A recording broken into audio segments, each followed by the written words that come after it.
Hello दोस्तों, स्वागत है आपके अपने YouTube channel BK physics master में। फिर से हाजिर हूँ एक और बहुत ही महत्वपूर्ण वीडियो के साथ।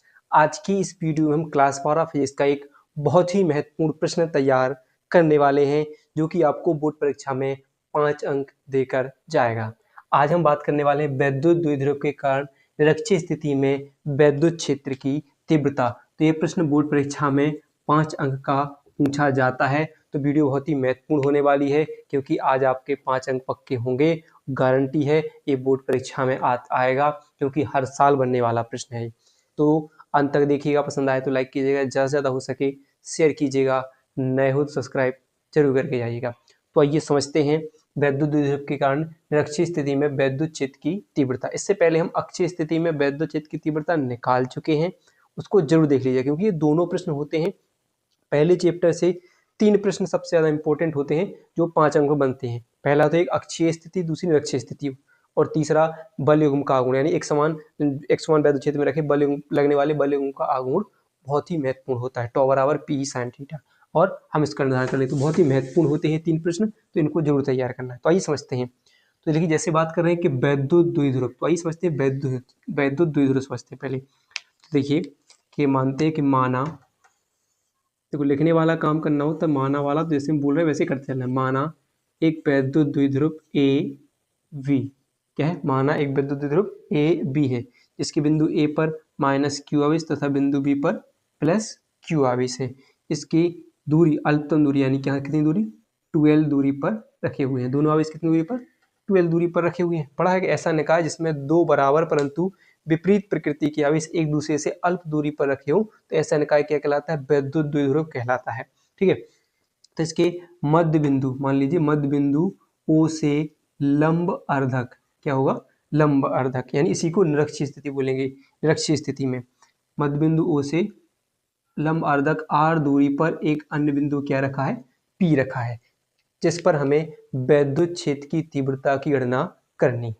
ठीक है, इतनी बात आपको ध्यान रखना है। यानी जैसे देखेंगे कि यहाँ से यहाँ तक इसको हम मिला देते हैं। ठीक है, इसको हम मिला देते हैं। यहाँ से यानी बिंदु ए से ओ तक की दूरी कितनी है? एल है, ऐसे समझते हैं। ठीक है, ये टोटल दूरी 12 है, तो यहाँ से यहाँ तक की दूरी कितनी कहलाई? एल कहलाई। ठीक है, और यहाँ से यहाँ तक की भी दूरी कितनी कहलाई? एल कहलाई। ठीक है, ये जरूर समझना। ठीक है, इतनी हो गई। यानी अब देखिए हमारा क्या बन गया? यहाँ पर त्रिभुज बन गया, यानी पी ए बी एक त्रिभुज बन गया। ठीक है, इतना आपको इसमें लिखना है। क्या लिखना है?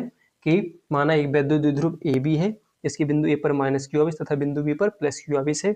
इसकी अल्पतम दूरी कितनी? 12 है। इसके मध्य बिंदु ओ से लंब अर्धक आर दूरी पर एक बिंदु पी है, जिस पर हमें वैद्युत क्षेत्र की तीव्रता की गणना करनी है। अब देखिए कुछ चीजें और समझते हैं।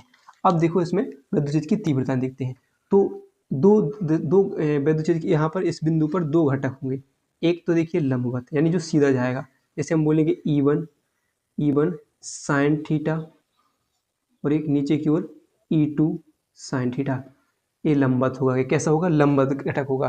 तो लंबवत के लिए साइन थीटा होता है, तो E1 sine theta, E2 sine theta. और यहाँ पर क्या होगा? ए ऐसा चला जाएगा, यानी इसके अनुदिश चला जाएगा।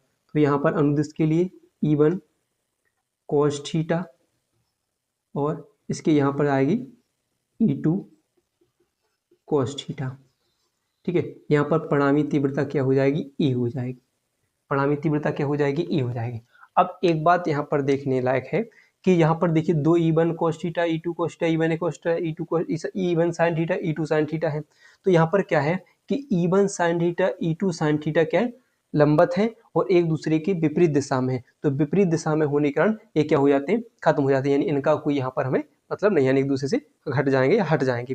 तो इनसे कोई मतलब नहीं है हमें। इनसे मतलब है हमें E1 cos थीटा और E2 cos थीटा के अनुदिश है, क्योंकि इन पर परिणामी तीव्रता क्या होगी? E, यानी एक समय पर आकर एक दूसरे के मिलेंगे, और ये एक दूसरे से क्या है? विपरीत दिशा में, तो माइनस, यानी एक दूसरे से अलग अलग हो जाएंगे। इतना बात आपको ध्यान रख लेना है बस, और कुछ नहीं।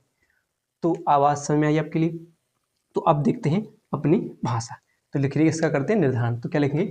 प्लस क्यू आवेश के कारण पी बिंदु पर तीव्रता। अब देखिए पी बिंदु पर तीव्रता, तो बिंदु बिंदु आवेश के कारण वैद्युत क्षेत्र की तीव्रता का सूत्र पढ़ा आपने, क्या होता है, E बराबर 1/4 pi epsilon naught into Q बटे आर स्क्वायर होता है। तो यहाँ पर देखिए वही हम लिखेंगे, तो E1, तो E1 बराबर क्या हो जाएगा, यहाँ पर बिंदु प्लस क्यू आवेश के कारण बिंदु P पर वैद्युत क्षेत्र की तीव्रता क्या है, E1 है। तो E1 बराबर 1/4 pi epsilon naught into Q बटे, अब देखिए दूरी यहाँ से यहाँ तक की दूरी, यानी बिंदु बिंदु बी से बिंदु पी तक की दूरी पता है हमें, यानी यहाँ तो दूरी कुछ दी नहीं है, नहीं दी है। तो आइए कुछ चीज समझते हैं, आइए इसको ध्यान दें, पहले दूरी निकाल लेते हैं। तो आपने पढ़ा होगा पाइथागोरस प्रमेय, पाइथागोरस प्रमेय, पाइथागोरस प्रमेय पढ़ी होगी। जैसे हमने पढ़ा है कर्ण स्क्वायर बराबर लंब स्क्वायर प्लस आधार का स्क्वायर, पढ़ा है कि नहीं। अब यहाँ पर देखिए आप त्रिभुज देखिए, यहाँ पर देखिए जैसे हम मान लें एक त्रिभुज ले लें हम पी ओ बी, देखिए त्रिभुज है कि नहीं, यहाँ पर एक त्रिभुज लिखते हैं, जैसे लिखें त्रिभुज पी ओ बी से, तो यहाँ पर देखिए ये क्या हो जाएगा, लंब हो जाएगा, ये क्या हो जाएगा, कर्ण हो जाएगा, और ये क्या हो जाएगा, आधार हो जाएगा। ठीक है, तो कर्ण हमें क्या निकालना है, पी बी निकालना है, तो पी बी का स्क्वायर बराबर लंब क्या होगा आपका आर स्क्वायर, आधार क्या हो जाएगा, एल हो जाएगा नहीं, यहाँ से बिंदु ओ से बी तक की दूरी कितनी है, एल है, तो यहाँ तक लिखेंगे हम एल, तो एल का स्क्वायर हो जाएगा। अब पी बी निकाल लिया अगर हमें, इसके ऊपर स्क्वायर है, तो इन दोनों के ऊपर क्या होगा, अंडर रूट हो जाएगा, यानी r square plus L square हो जाएगा। यानी तो यहाँ से यहाँ तक की दूरी हमें क्या मिली, R square plus L square, क्या मिली हम, R square plus L square under root are square plus L square मिली। तो जब यहाँ पर देखिए एक त्रिभुज की अब ये दूरी r under root are square plus L square है, तो ये भी इसके बराबर है समकोण, क्योंकि यहाँ पर देखिए समकोण बन रहे हैं, त्रिभुज समकोण त्रिभुज है, तो इसकी दूरी यहाँ पर बराबर हुई थी, यानी ये भी दूरी कितनी हो जाएगी, r square plus L square. तो पी ए की दूरी भी कितनी हो जाएगी, यानी माइनस क्यू से पी बिंदु तक की दूरी भी कितनी हो जाएगी, r square plus L square हो जाएगी अंडर रूट में। ठीक है, तो यहाँ पर हमें मिल जाएगी, क्या लिखेंगे हम, तो अंडर रूट क्या हो जाएगा, r square plus L square. अब क्या है, इसका स्क्वायर है, तो जब कोई चीज का अंडर रूट का वर्गमूल होता है तो यानी अंडर रूट हट जाता है, तो क्या बचेगा हमारा, E1 बराबर 1/4 pi epsilon naught into Q बटे अंडर रूट से रूट हट जाएगा, स्क्वायर से रूट हट जाएगा, तो r square plus L square, इसे हम समीकरण 1 मानेंगे। अब देखिए क्या होगा, माइनस क्यू आवेश से पी बिंदु तक की दूरी, तो माइनस क्यू आवेश के कारण पी बिंदु पर तीव्रता, ठीक है, पी बिंदु पर तीव्रता, तो क्या हो जाएगा आपका E2 हो जाएगा कि नहीं, यहाँ पर क्या है E2 है कि नहीं, E2 बराबर 1/4 pi epsilon naught into Q बटे वही under root are square plus L square है कि नहीं, वही दूरी यहाँ से यहाँ तक की दूरी अंडर रूट आर स्क्वायर, तो क्या हो जाएगा, सीधे डायरेक्ट लिखते हैं हम, वर्गमूल नहीं लिखेंगे, क्या हो जाएगा, सीधा हो जाएगा क्या, r square plus L square हो जाएगा। ठीक है, तो ये हो जाएगा समीकरण 1, समीकरण 2। अब क्या होगा, बिंदु P पर परिणामी तीव्रता, तो बिंदु P पर परिणामी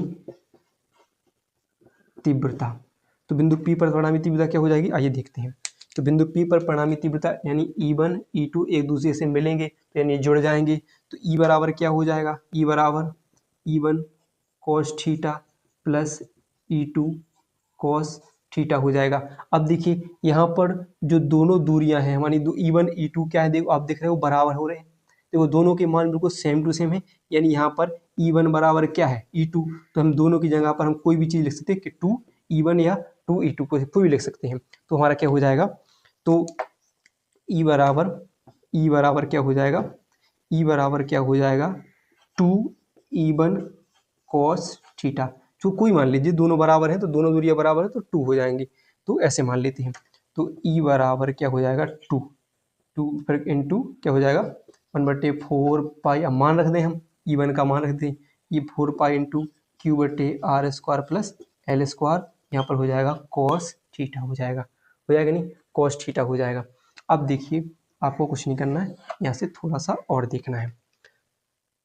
अब देखिए बस 2 को हम ऊपर लिख देते, वैसे लिखेंगे तो क्या हो जाएगा आपका कि E बराबर क्या हो जाएगा 1/4 4 पाई एप्सिलॉन नॉट इंटू 2q, ठीक है, 2q बटे क्या हो जाएगा r square plus L square into, अब कोस बराबर आपने पढ़ा होगा लाल बटे एल बटे के ए हो जाएगा साइन, ये हो जाएगा कॉस। तो कॉस बराबर क्या होता है, आधार बटे कर्ण होता है। कॉस बराबर आधार बटे कर्ण, तो आधार क्या है हमारा एल है, कर्ण क्या है हमारा under root are square plus L square था, तो क्या हो जाएगा एल बटे under root are square plus L square हो जाएगा कि नहीं, इतना हो जाएगा।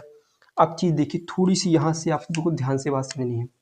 जैसे देखिए ई बराबर क्या हो जाएगा 1/4 pi epsilon naught into 2q बराबर, अब देखिए इस पर देखिए इसके ऊपर कितनी घात है, एक घात है। अंडर रूट का मतलब क्या होता है 1/2, रूट का मतलब क्या होता है 1/2, तो क्या हो जाएगा, तो हम जैसे लिखें हम तो r square plus L square, यहाँ पर वन यहाँ पर इंटू क्या हो जाएगा एल बटे r square plus L square का 1/2, क्या होगा हमारा करनी वो अंडर रूट हटाएंगे तो क्या हो जाएगा 1/2 हो जाएगा। यानी अब एक चीज़ देखिए यहाँ पर आपको एक चीज़ समझना है कि ई बराबर 1/4 पाई एप्सिलॉन नॉट इंटू क्या हो जाएगा 2q एल बटे, अब देखिए एक चीज़ देखिए इस एक फॉर्मूला होता है करनी का ए इंटू, देखो सेम है ए इंटू ए, यानी ए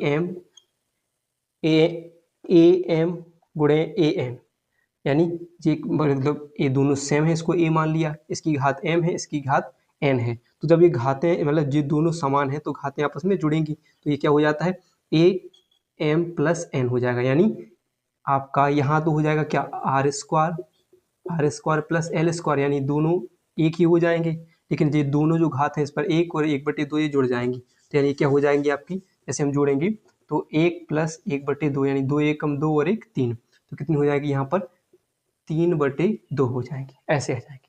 ठीक है, इतना बात समझ में आया, क्या है इसको ए माना इसको भी ए माना, बल्कि क्योंकि सेम है दोनों को ए माना और दोनों के ऊपर एक फॉर्मूला होता है करनी का, तो इसको मान लेते फिर ए, एक की घात m है एक की घात n है, तो ये घातें आपस में जुड़ेगी, यानी इसकी घात 1 है इसकी एक घात 1/2, 1/2 कहाँ से आई क्योंकि अंडर रूट हटाया, अंडर रूट का मान कितना 1/2 के रूप में उसे लिख सकते हैं।